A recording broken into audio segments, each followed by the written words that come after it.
Ke ce amarya, ni kuma angon kin ga mun dace cikin rayuwata. Kin ga da ke zana kulla soyayya. Ke ce amarya, matata wanda zuci ke buri dan bani dama. Kar da ki ce za ki bar ni dan Allah.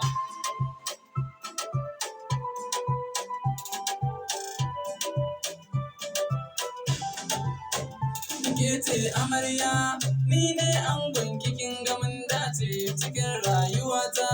Yau nai samun ki kuma na zarce.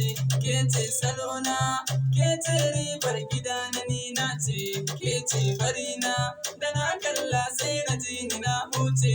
Kin bani komai, dan komai na ki walla baiwa ce. Ke zan wa ƙauna,